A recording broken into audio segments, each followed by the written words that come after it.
বলেন, ইয়া আইয়ুহান নাসু ইন্না খালাকনাকুম মিন যাকারিন ওয়া উনসা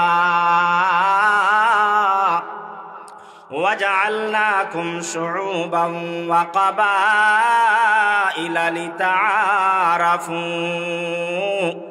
আল্লাহ তাআলা বলেন, আমি আল্লাহ তাআলা এক নারী আর এক পুরুষ থেকে আমি আল্লাহ তোমাদেরকে সৃষ্টি করলাম, বিভিন্ন গোত্রের জাতির মধ্যে বিভক্ত করে দিলাম। আজকে দৌলতপুরের মানুষ বলেন, চায়েরগাঁওয়ের মানুষ বলেন, মিরপুরের মানুষ বলেন, অথবা বাহুবলের মানুষ বলেন, এই যে প্রত্যেকটা এলাকার মধ্যে মানুষগুলোকে বিভক্ত করে দিয়েছেন কে?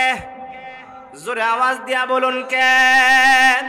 ও মুসলমান, আমার আল্লাহ বলেন, আমি আল্লাহ তাআলা জোড়া জোড়া করে সৃষ্টি করার পরে আমি আল্লাহ তাআলা বিভক্ত করে দিলাম।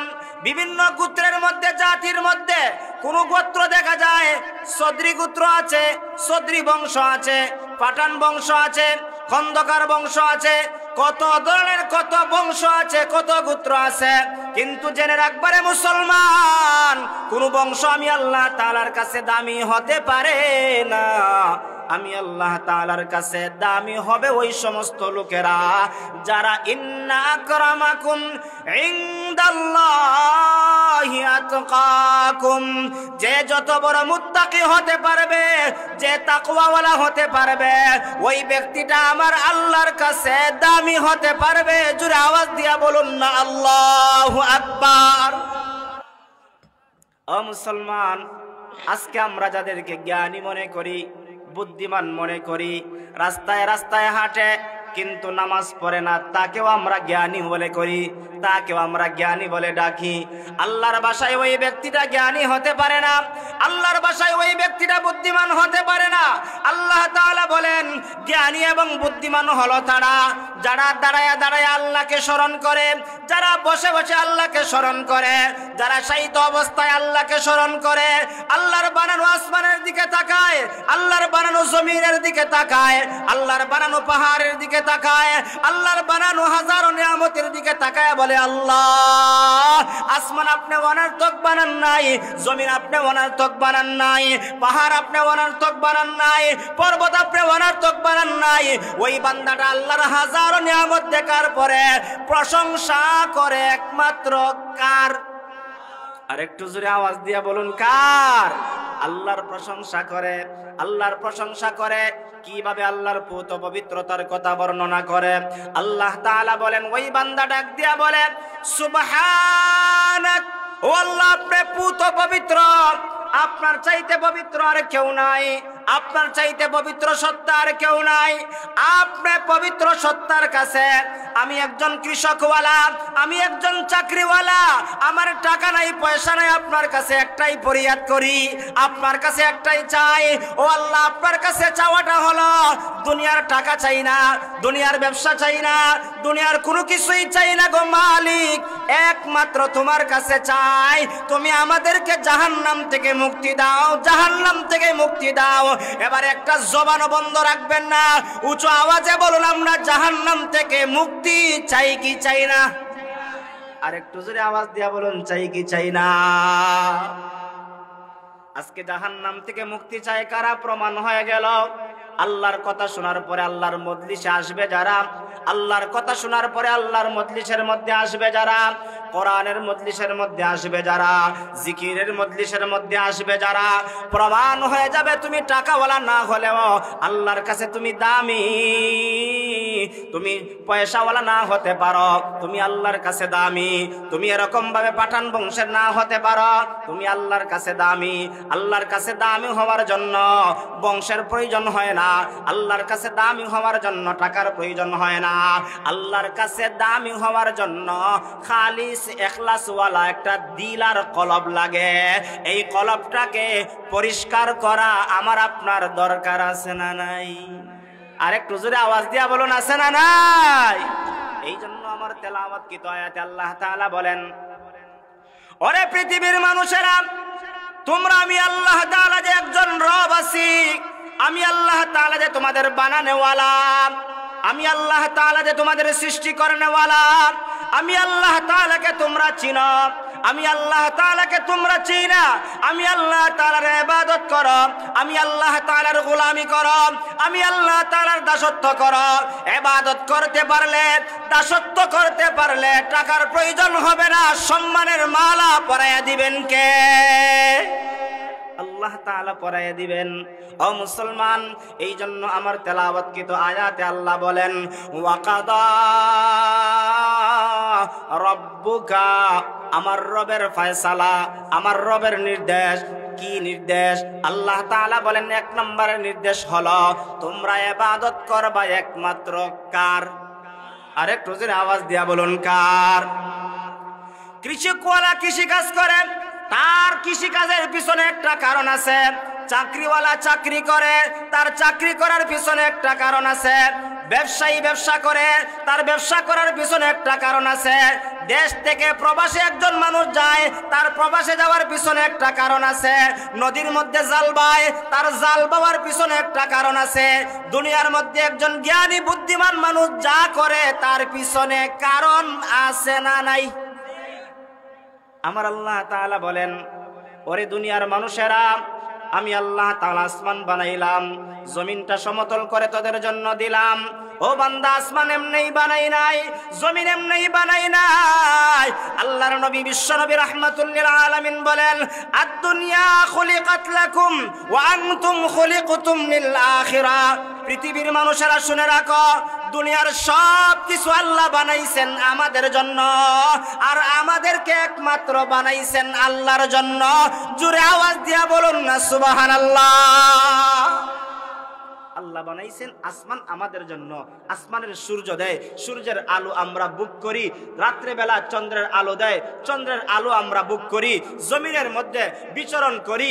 শীতের দিনের মধ্যে একটা আরাম, গরমের দিনে আর একটা আরাম, এরকম ভাবে সকালবেলা একটা আরাম, বিকালবেলা একটা আরাম।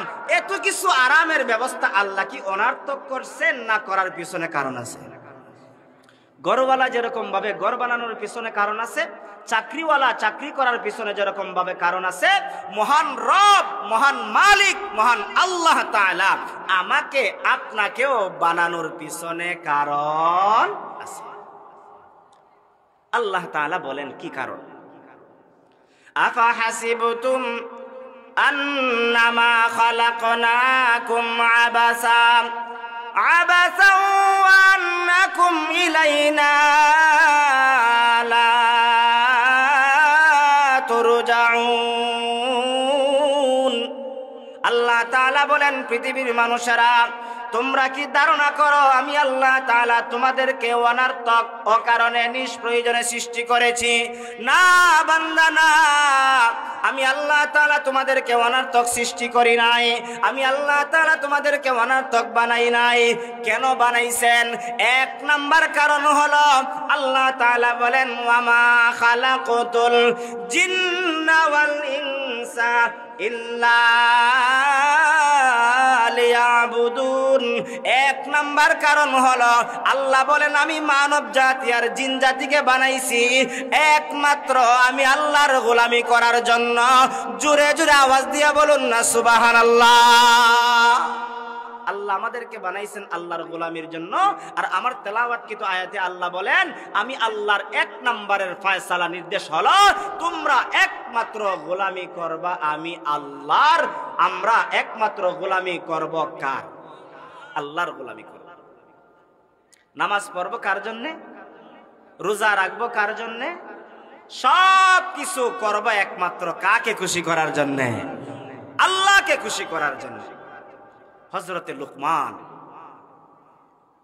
এমন একজন জ্ঞানী ব্যক্তি ছিলেন, যেই জ্ঞানী ব্যক্তিটা তার কলিজার টুকরা সন্তানকে নসিহত করে। বাবা কোন সময় সন্তানকে নসিহত করেনি না? করে না? করে। বাবা তার কলিজার টুকরা সন্তানকেও নসিহত করে, হে আমার কলিজার টুকরা সন্তান, আমিও তোমাকে নসিহত করি, তুমি ইবাদত করবা একমাত্র আল্লাহ। তবে শোনো, আল্লাহর ইবাদতের সঙ্গে অন্য কাউকে অংশীদার করিও। আল্লাহ তাআলা সেই কথাটাও পছন্দ হওয়ার কারণে হযরতে লুকমানের কথাটা আল্লাহ কোরআনের মধ্যে রেকর্ড করে দিয়েছেন। আল্লাহ রাব্বুল আলামিন বলেন, ওয়াইয ক্বালা লুকমানু লিবনিহি ওয়া হুয়া ইয়াইযুহু ইয়া বুনাইয়া লা তুশরিক বিল্লাহ।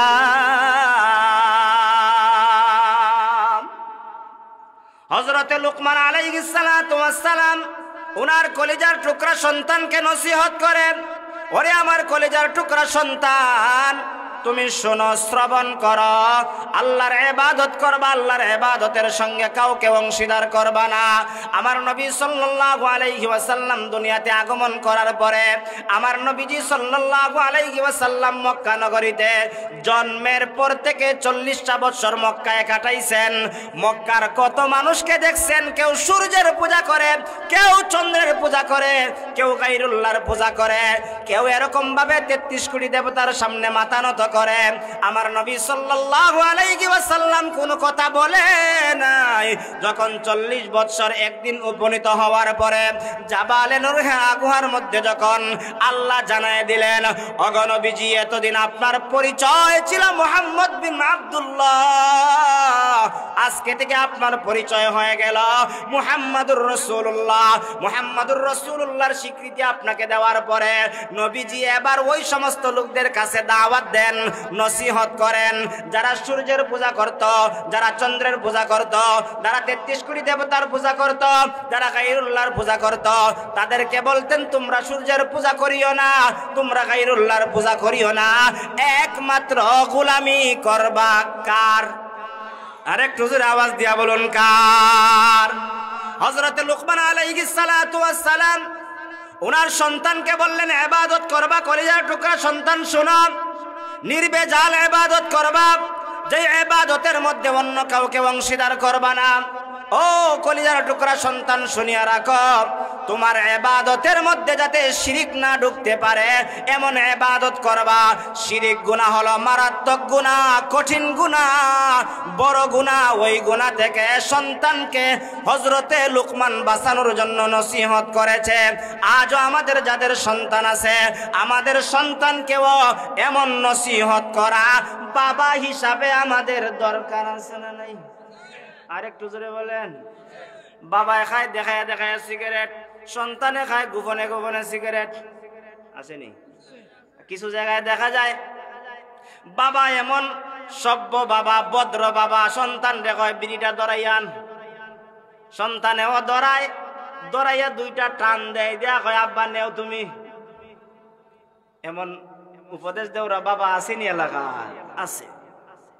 এও তো নসিহত করলো। নসিহত মানে কি? তা শিখাইলো, আমি যে তোরে দরাইয়া দিবার লাগে শিখাইয়া দিলাম, তুইও শিখাইস।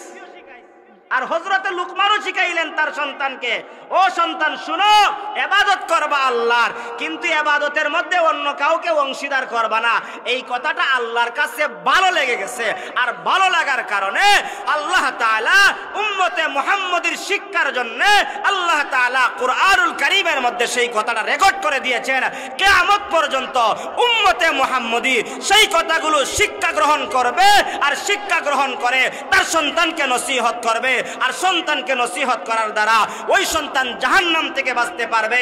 যেই বাবা তার সন্তানকে জাহান্নাম থেকে বাঁচাইলো, ওই বাবা হলো ভাগ্যবান বাবা, ওই বাবা হলো সৎ বাবা, ওই বাবা হলো সবচাইতে দামি বাবা। জোরে বলুন ঠিক কিনা?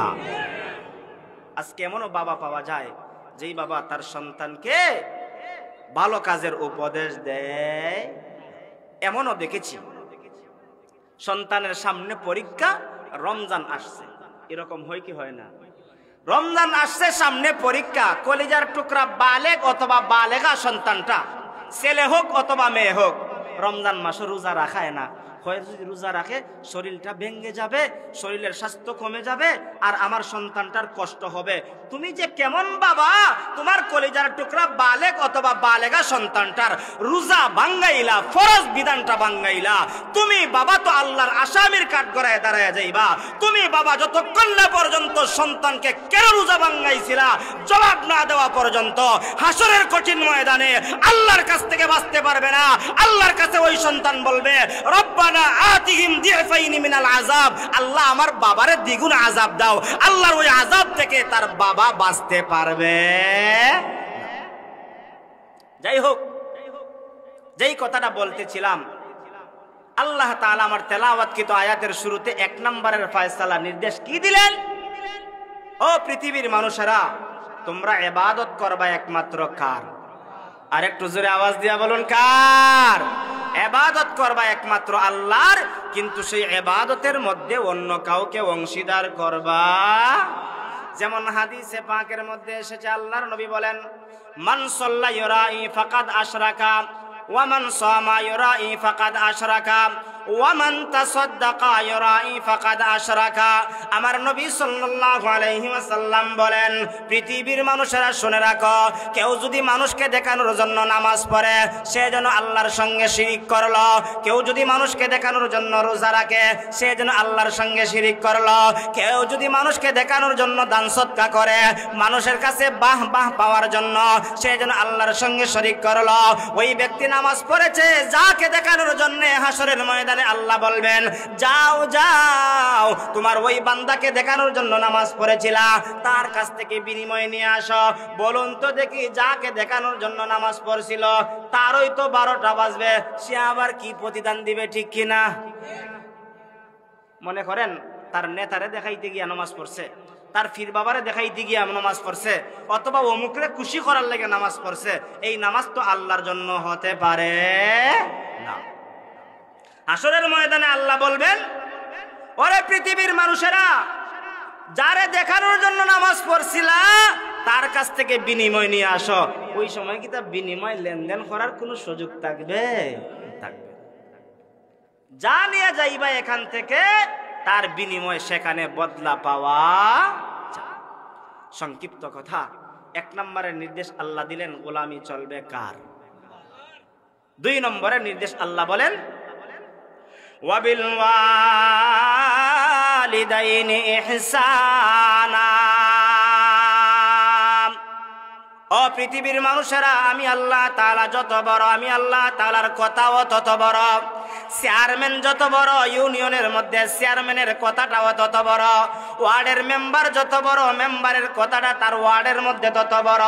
আমার আল্লাহ যত বড়, আমার আল্লাহর ফয়সালাটাও তত বড়, আমার আল্লাহর কথাটাও তত বড়। আল্লাহ বলেন, আমি আল্লাহ তাআলার 2 নম্বরের ফয়সালা হলো, পৃথিবীর মানুষেরা, তোমরা তোমাদের মা বাবার সঙ্গে ভালো ব্যবহার করো, সৎ ব্যবহার করো। ফয়সালা দিয়েছেন কে?